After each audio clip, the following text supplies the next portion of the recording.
People ask me all the time, how are you here? How did you make it? And I tell them, because an entire team of compassionate individuals came together to take care of me. I was 35 weeks pregnant with my first child. We found out it was a little boy and were absolutely elated, and everything was going perfectly until October 17th. I had a doctor's appointment and my blood pressure was really, really high. So they hospitalized me for preeclampsia and admitted me to Heritage that day.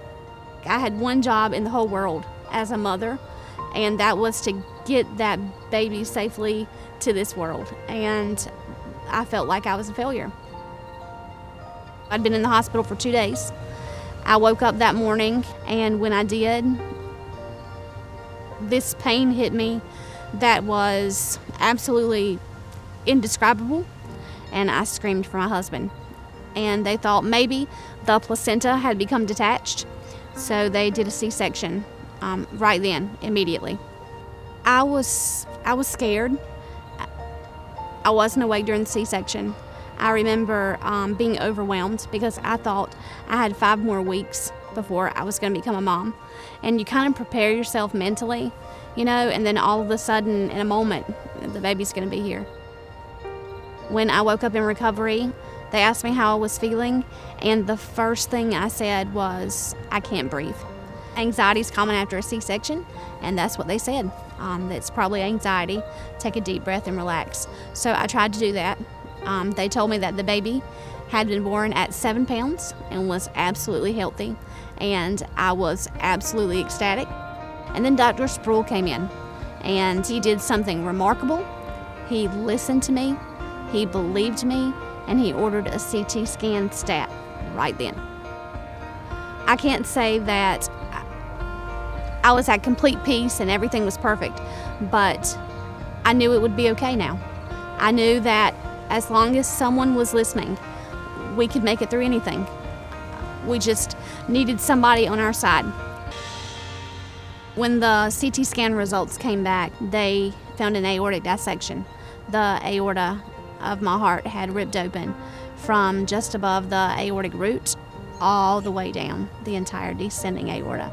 And I just kind of looked at him dumbfounded, and he said the helicopter's on its way. That was tough because I hadn't seen the baby yet.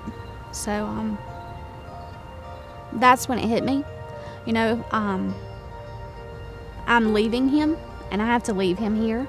I'm getting on a helicopter to go to Greenville, to go to Pitt County Memorial Hospital, and Nathaniel's here in Charbrough at Heritage Hospital, and I won't be here. And I was devastated. Then they brought him in, and I made myself dry my tears and hold him and kiss him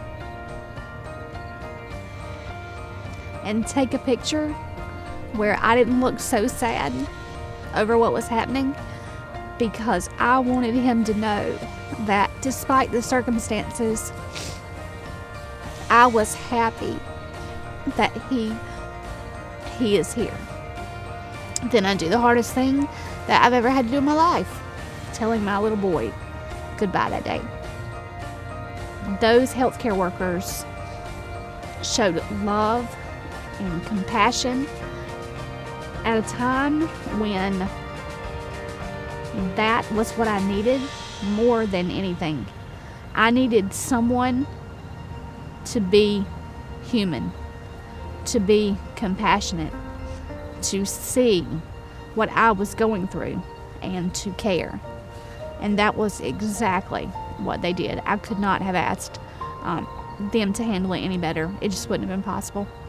I told my husband I loved him, and I looked down the hall and saw my dad, and I waved to him, and they pushed me into the operating room, and I woke up 3 days later.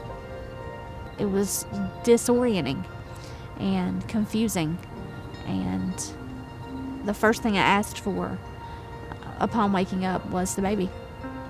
I said, baby. You kind of get lost in it. It's like the days don't stop. And 6 weeks later, when I was released, you finally felt like you'd gotten to tomorrow. You know, this is what a hospital is supposed to be like. It's not just supposed to be a place to practice medicine. It's not just somewhere that healthcare workers go because that's their career. This is like a home. When you're there for as long as I was, that becomes your home. And these healthcare workers become family. I got to see my son's first steps. I got to hear his first words, and it was Mama. I was there at his first birthday party, and at his second, and at his third, because somebody cared enough to do the hard thing. And I can teach you to talk like you care, to sound like you care, to walk like you cared. But unless you care, I will know the difference. Caring is something that happens on the inside. And I think that's the goal. You treat the patient and you do what's best for them. And when that requires collaboration between you and the patient, you do it. You and the family, you do it. You and another hospital, you do it. Through all that I've been through, more than anything, I think I've realized that there are no insignificant contributions in healthcare. There is no one that doesn't matter. And we are all one team working for one goal. And we are going to win or we are going to lose together. And this time, we won.